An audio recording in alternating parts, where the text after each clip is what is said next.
Hi, and welcome to the holiday edition of the Wrestling Roundtable. And before we get down to our debate, our discussion about the Raw 15th anniversary show, as devout God followers have to pay tribute to the King of Kings, to the God of Gods. So let us bow our heads in prayer to the one and the only Triple H.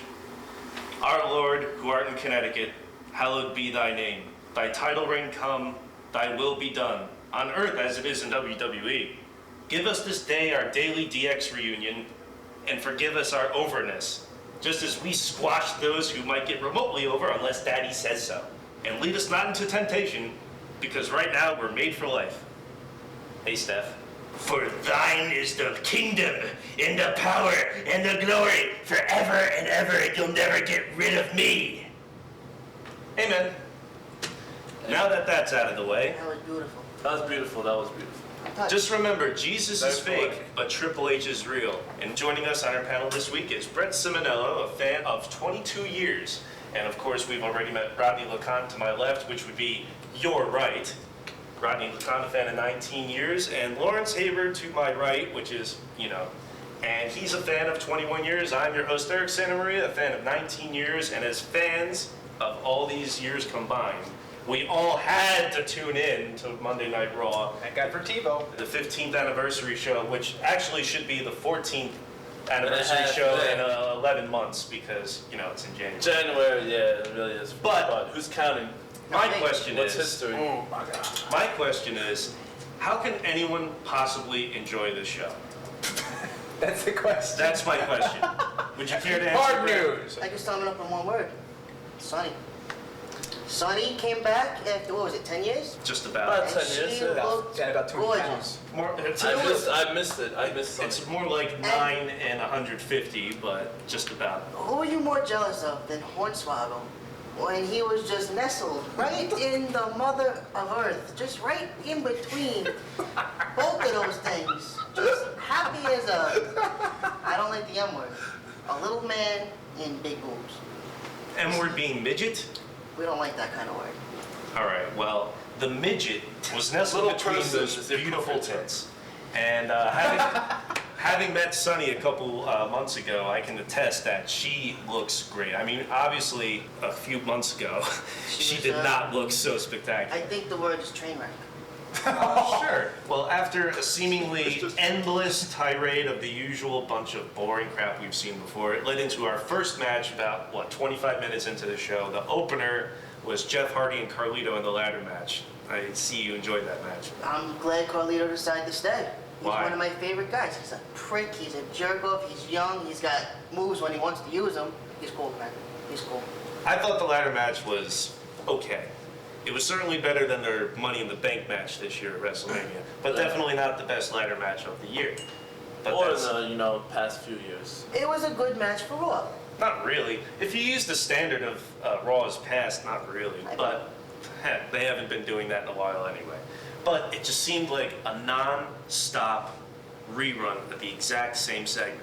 So-and-so would come out and talk, so-and-so would interrupt them, and so-and-so would beat them up. That's basically what their stated formula was, to have one of their present guys and have someone from the past who, I guess, back in the day could have been a good feud, and have them, beat them up to a certain extent, and to show, we still, praise this guy, here he is. It was 3 hours of contrived Raw moments. It was like taking Jericho's re-debut and just cramming 15 small versions of that and doing it in 3 hours. See, Only with Hogan with the roster that they had that night, Hogan. they could have made Raw moment after Raw moment after Raw moment. If they were smart, if they did it right. Like, remember when Hogan was in the ring, and we were like, what if Austin's music played right now? That would have been a Raw moment. That would have been doing the right thing. But you know what? They just took baby steps with it. They really just gave you Baby so steps, much. they were the same steps. I mean, how many times are we gonna, it's like Laurel and Hardy coming out, Martin and Lewis doing their routine, Abbott and Costello, it's now Austin McMahon, he's gonna stun him. Not for nothing, That that, was- whole Who's on show first? was supposed to be nostalgia. That whole show was Bastion Booger and Bart Gunn? that was for their own amusement. Obviously. They That would have was nothing them. than doing stuff for their own amusement. That was all for, them just to say that. So was Orton they Style remember Reign. this. That was awful, but Hogan coming out doing the pose for I mean, God knows obviously how the long. Hogan moment. Well, They love that. Austin doing the unfortunately. stunner, people want to see that. It just things you have to have. What's the most Why do you exciting? have to What's the have most it? Why does exciting there have to part be of nostalgia? wrestling? The most exciting part of wrestling is when unannounced entrance music goes off. Sure, if it was Macho Man, because that's never happened, but Austin comes back like 3 times a year. Before McMahon in the I last think segment. everybody knew. You could have started watching wrestling a year ago, and you would have known that Austin would have came out at the end and stunned McMahon. Oh, I agree. There's no it shock was value. yeah. There's been no shock value since WCW folded. There's You been think no shock value at all. But they've expected tried it, HLA and McMahon getting killed since WCW folded. You don't think that's shock value? I'm not gonna lie. Katie Vick? I knew Katie McMahon wasn't dead, but I was not gonna be happy until I actually saw him again. Why? Cause when I watch wrestling, I revert to a child state. All these, Just like the writers. right? You have to. It's a television show. You can't take it for boxing or baseball baseball.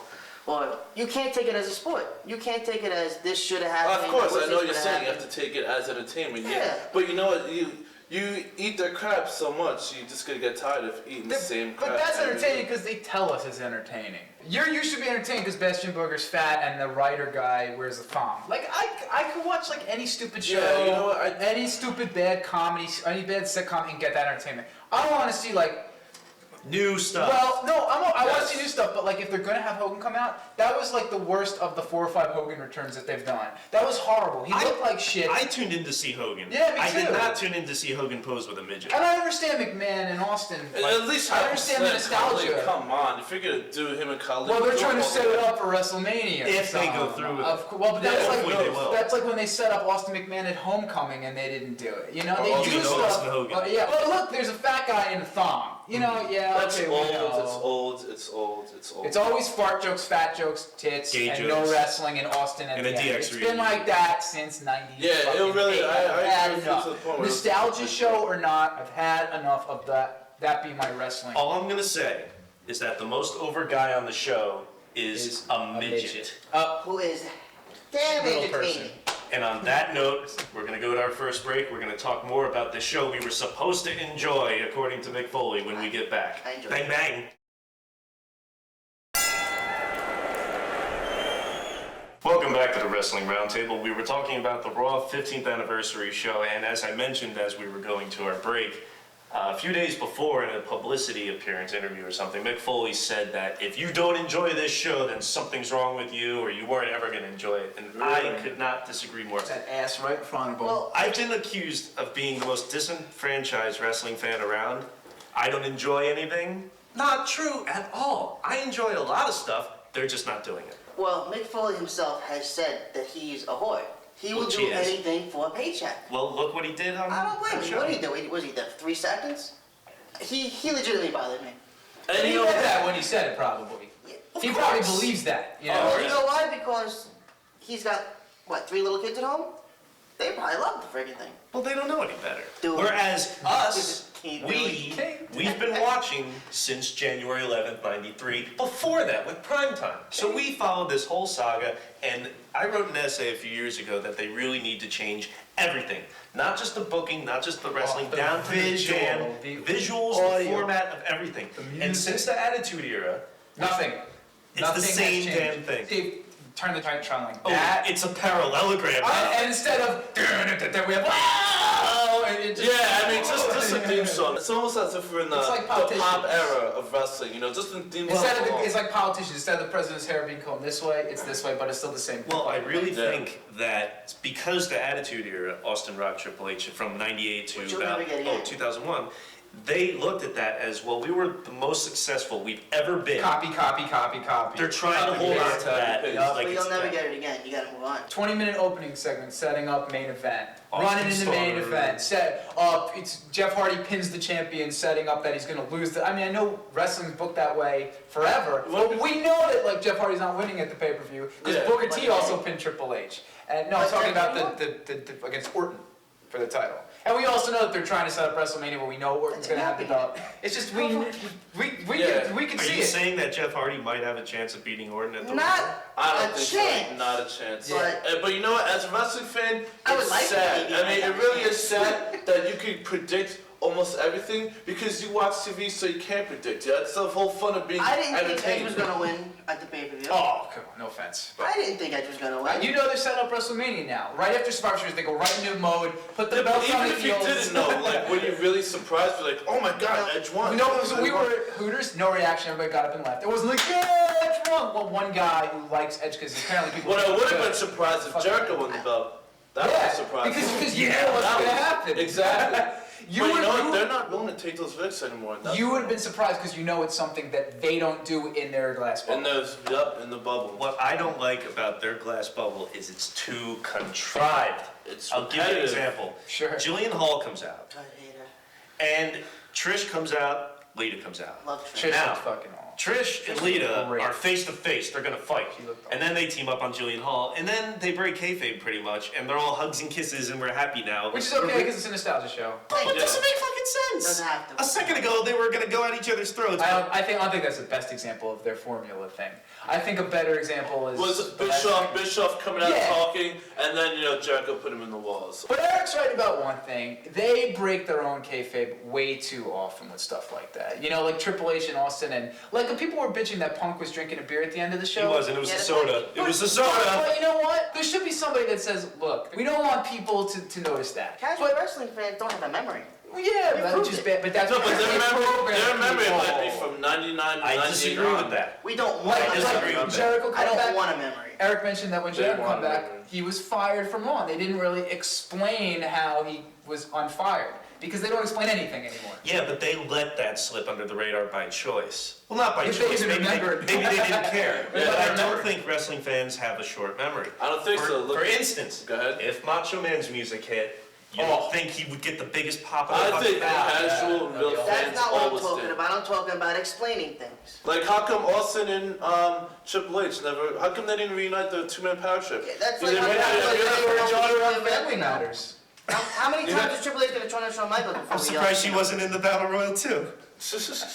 But really, that last segment, like, what was it? Armageddon 2000, when they had the six-way Hell in a Cell. Don't make me Yeah. remember Where these Rikishi shows. fell off the bell. Right. Into the Bella Head. Wasn't it the Raw before that where they did the exact same guys Oh my beating God. up McMahon in a row, Undertaker came Yeah, out, choke slam, yeah. Finisher. And then The Rock, and then Austin. How many yeah. times? Can we talk about the finisher thing? It's Too. maybe a little off topic, but It is. We always talk about like how people think that the matches are good when they do that finisher sequence that they've been doing for like 10 years. Guy does the guy's finisher, kicks out, guy does the other guy's finisher, they go back and forth. That's another thing, formula, that they don't have to do that to make a good match.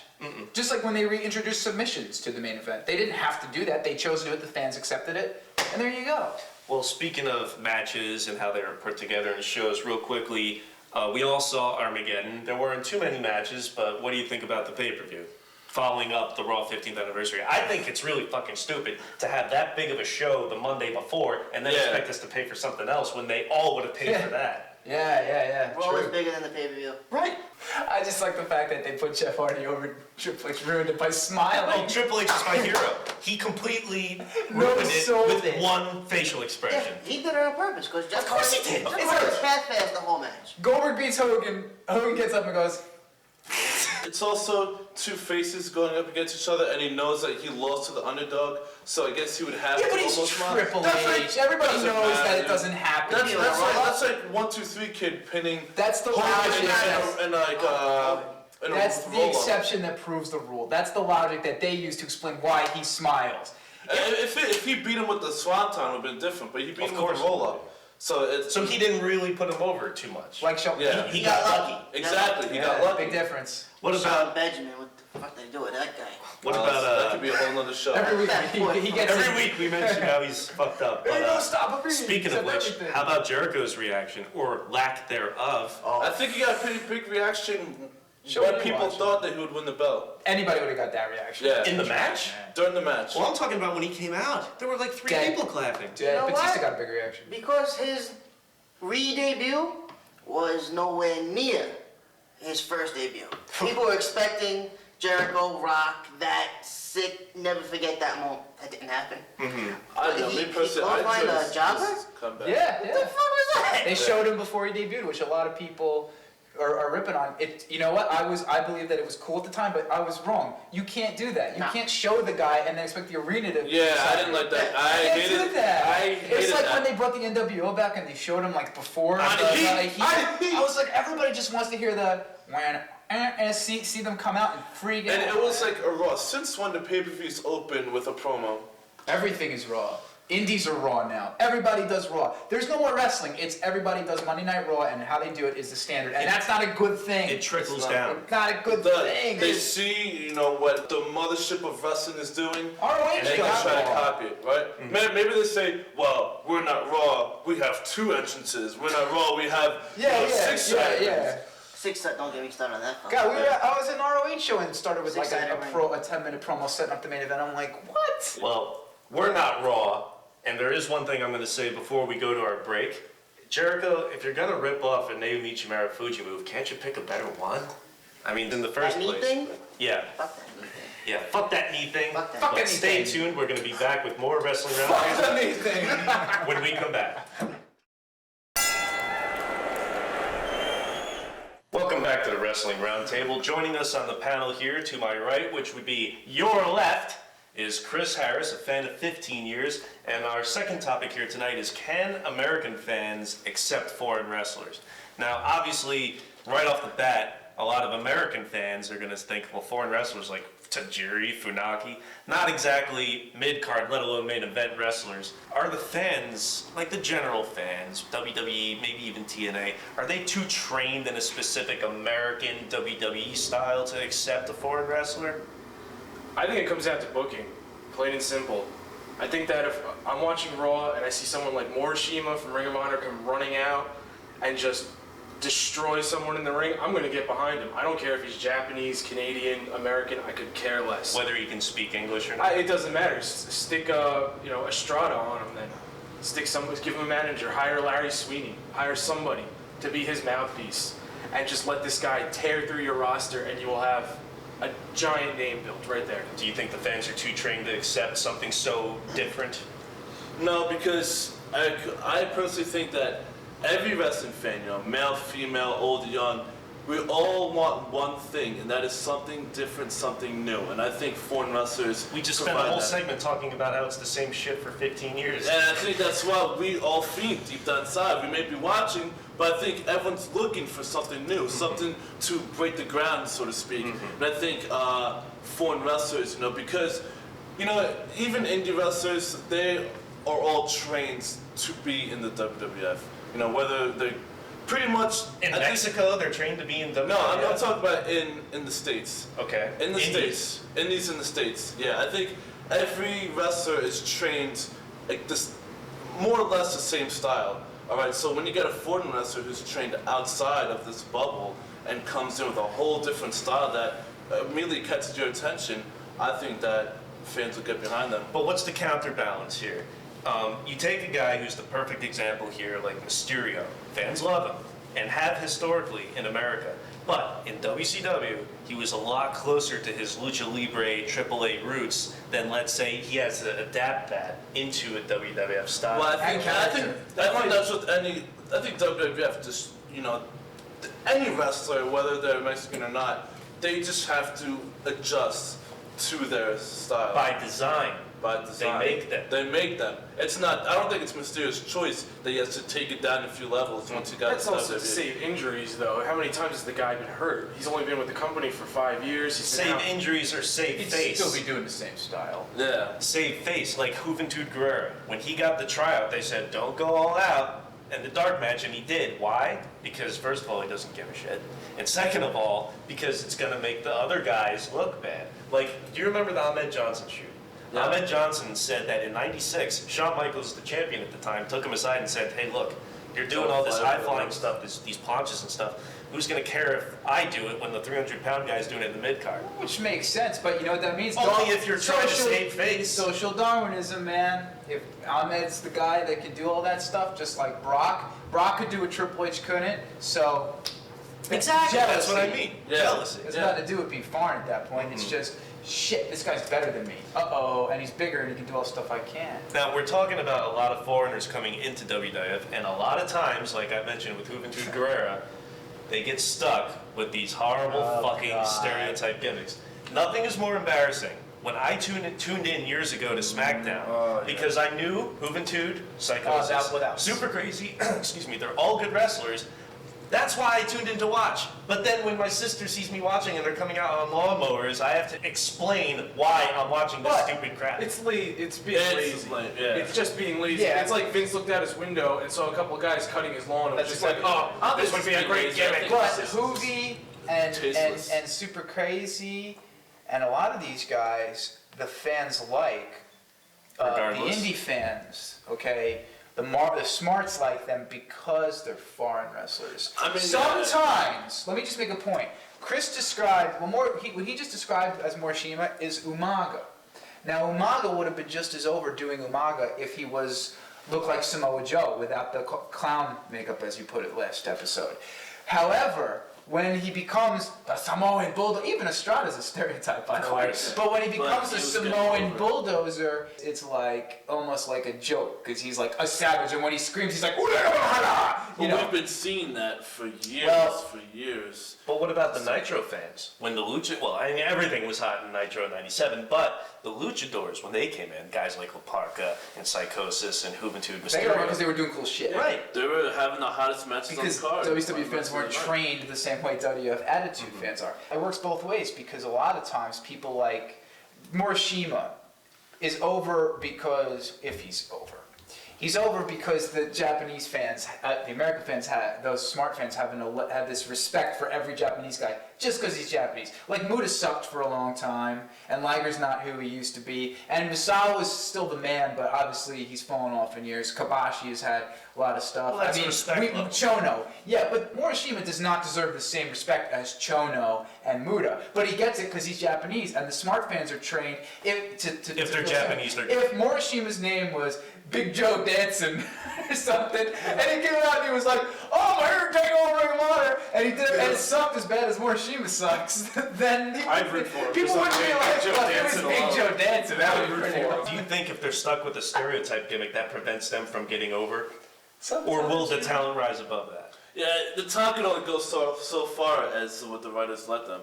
You know, That's for everything. You know what? They could It's be everybody. doing hot matches, but as long as you're riding out in a lawnmower, how far? Yeah, you can it's possibly get. counterproductive too. But then it helped You know, Eddie. it did help Eddie. I was just about to say Because that. when Eddie put that Did help accent Eddie. on, which he didn't have in And started WCW, coming out of the anywhere. Cadillac and everything. Yeah. And, you know, started calling himself Latino. He It can actually started getting help. behind that. But did he rise to that level based on his talent, I think- or that he fit more into the WWF mold? I think he had a think lot of it's charisma. It was charisma and it came through. He just ran with it. you need a character and you need ability. Goldberg didn't come out as a rabbi, okay? Yeah. He was just Goldberg. You know what I mean? But it's weird because like back in the day, WWF used the fact that Bruno Sammartino was an Italian American and a lot of people from Brooklyn would go see the shows, and Pedro Morales was Latino, he's Puerto Puerto Rican, Rican. and there was a lot of Puerto Rican fans. They used that to draw at Shea Stadium. Because most of Shea Stadium that night were Italians and Puerto Ricans rooting for their side. They do that in boxing all the time. So it doesn't have to necessarily be a stereotype to get over. The guy can just happen to be another ethnicity that helps his drawing power. You think John Cena qualifies as a stereotype? Great white hype. It's How a come they won't? stereotype of what? Well, how come they won't take? I mean, of like a guy like a from white Boston, rapper, obviously. or you know, a guy Well, from yeah, Boston, or how A come- white guy a black. guy who wants to be in the military. How come a black man can't be in the same position as Cena, having the belt as the main eventer, their top star for a long time? That's Well, you know, Well, there- Why did they go for the real deal instead of the white boy Mark Wahlberg clone from like Massachusetts Team or Money whatever? or something. well, I mean, he's a UPW boy. They, you know, saw, I guess, a lot of potential in him. He did put on a good first match. But how with come Emma. Lashley doesn't come out as a thug? Would you buy into it? If he I had didn't the- buy it when Booker T was like... if he had the mic skills, I would. He doesn't have Soft. the it factor to him. He's very soft. Well, hopefully you'll buy into the next segment because we're going to take our break here and we'll be back with more at the Wrestling Roundtable. All right, welcome back to another edition of the Wrestling Roundtable, and our topic was, can American fans accept foreign wrestlers? You mentioned Takeshi Morishima, who was recently Ring of Honor champion for a long time, and my question is, can you take someone like, let's say Kenta, Marufuji, Morishima, the Noah guys who've come into Ring of Honor, on a small scale, Ring of Honor's got a devoted following, can that translate in a main event spot in Ring of Honor to a main event spot on television, whether it's TNA or WWE? I think someone like Kenta could do it because, I mean, you look at CM Punk, he's stealing his moves. If Yeah, but Punk that's can do different. it- Punk's an American Warriors. Punk's an American white boy. Now, With tattoos, it makes him bad. Yeah, But he's how many emo. of the WWE fans Emo. are actually straight edge? Anytime I go there, all I see are guys holding beers and wearing those straight edge shirts. Yeah, but And it's just a gimmick. but that's he's- just a gimmick, yeah, but- he's American, and the question is about foreign wrestlers. I think that the fans certainly are trained to expect a certain style. However, like And you look- said, they are keen to something different. This idea that you need to have mic skills and all your character maybe even evolve, that's bullshit. The Hardys got over, what, 9 years ago? Goldberg. With barely I think saying anything. Goldberg never said Kane. anything. And he I think wasn't foreign done. wrestlers will help him out. Like, This guy was retarded. for example, all right, let's talk about my favorite wrestler of all time, who's not American, Bret Hart. You know, he helped join. You don't like I was sick? He helped join Canadian American. fans, and you know what? And when in '97, when he started, you know, really playing into the whole Canadian theme, and you know, almost started this like interesting Canada. Canadian American war. That's different though, I don't because agree he's with that. white and he speaks English. He's from North If you America. take someone like Kenta, So they have to not speak French Canadian guys never English got over or like have that. bad English. take for example someone who Like, you know, has someone had has drawn main that. event level runs in Ring of Honor. In a very small Kenta. promotion. Yeah, I'm saying can that translate? Sorry. Oh, no. Why? So you're saying to Because like there's, WrestleMania because, and this is not a knock on anybody, this is the WWF's way. They'll find a white guy who will do that same shit. All right, Punk. but in a dream world where they won't look at that sort of thing, if the WWF took Of someone course. and pushed him, Going back to Bret Hart, though, That just he wasn't the means- typical, at that time, Hulk Hogan, Ultimate Warrior, Macho Man. He was also People exceptional. want submissions. People Kenta want is no submissions Bret to Hart. WWF. Kenta is no Bret Hart. all right, forget Kenta. Yes. Let's talk about someone they did have Overall under contract package. and who was getting over. Tajiri. Why couldn't he, instead of being He was over as a stereotype, though. okay, but he didn't speak much English in the first place, and he was putting a lot of cartoon angles with Regal. That's why he and got Tori. over it. Yeah. If he was a straight up like buzz killer, like Yeah. in ECW, Yes. do you think like if he was putting a program? It could have worked. Oh, of course. If they I mean, don't just ruin it. Like they Just do. imagine, you know, with Super Crazy, how the ECW fans, when he got on the ropes, would count uno, dos, tres. I think it easily could have been translated. Into- Yeah, but that's in more the stereotype arena. bullshit. It goes, Yeah, like but I I said, think that's them it trickles accepting down. that foreign wrestler. I think Trickles that's down. their way of accepting a foreign wrestler, counting the punches in their language. it's just that's their way of being part of the joke. You know? I don't think it's a joke in ECW. That's the Spanish version of Shaw, or balls. That's just the super crazy version. Well, of let's that. look at what's happened. Let's say in the past 20 years, there hasn't been a foreign wrestler to win the title outside of Yokozuna, who wasn't even really What foreign do you mean anyway. foreign wrestler? Do you mean like a stereotyped gimmick, or you mean like Rock doesn't count Legit. because he's Samoan? He's not Kinda foreign. I'm talking like taking someone who is Yeah. a name overseas. Let's say Okay, I when understand. Jumbo Saruta winning the AWA title. I mean, that was I think they can. Or Business Muda champion. being on the level Yeah. of Flair and I Sting. think. yeah. I how just come think more of that doesn't happen? because I mean, just think about this in '97 Yeah. when you know they're bringing in the Great Sasuke and they're showing promo packages. I think if they did that for someone now and building them up to a world title, I think the fans would easily. We all agree it can't be I mean, contrived. the fans got behind Taka. And they have to do like they did with Eddie, was you or Pedro Morales or Bruno, and use their ethnic background to add another advantage. dimension to the character, What about- not to make fun of the character. What about someone like Claudio Castagnoli? He was supposed to be brought in last year. Right. You know, he's not from America. Could he have worked? Do you think he could have gotten over? Well, he's also big and speaks English and white. So long. he's He kind has of an like accent. He has an accent. Let's go back into history a little He's bit foreign. now. Let's go back to Super Astros back in '99. Okay. You look at that show, and it's a lot of big Mexican names. They had El Hijo de Santo, Negro Casas, and if you look up these names, they're big main event level Mexican wrestlers. Now that they're touring these foreign countries, which means business is down. Suppose when they go to, Yeah. suppose when they go to Mexico, what if the main Lithuania. event was Santino, and the main event's him and El Hijo de Santo? Why doesn't that ever happen? We all know now that WWE has plans to, or are thinking of, opening up different brands, Gag me with a spoon. leagues in foreign countries like Europe Brands, and Mexico maybe brands. and whatnot. Yeah. Do you see that experiment or that thought coming to fruition and being successful? No, No. I don't think so. When they go to these foreign countries, they're doing really well, so they think, well, we can continue doing really well. Well, and make money. why do we have to have Well, Kane versus Big Well, V? I over think Europe? that's why, because the Japanese fans always like the big juiced up guys and the big fat guys. We're not talking about just Japan, though. They're Europe. talking about Europe and all Australia this. and whatnot. American stars going overseas, It's a whether novelty. but they always, it'll probably fail because they won't book it right. But whenever there's Britney Spears tours in another country, Michael Jackson goes overseas, whatever, they draw huge because they're American novelty to them. Yeah, but do you Oh, yeah. really think they can sustain Sustain a that? promotion? No. I don't think so. It'll get old fast. Right. You know, once people realize Within it sucks. 3 months. Because people are educated in other parts of the world, unlike here. Yeah. Well, hopefully you've had some sort of an education here, and we're going to sign off now. We'll be back with our last roundtable of the year. I want to thank the panel, Chris Bang. Harris for joining us, Brett Simonello for joining us as well. We'll be back next time. Thank you for watching.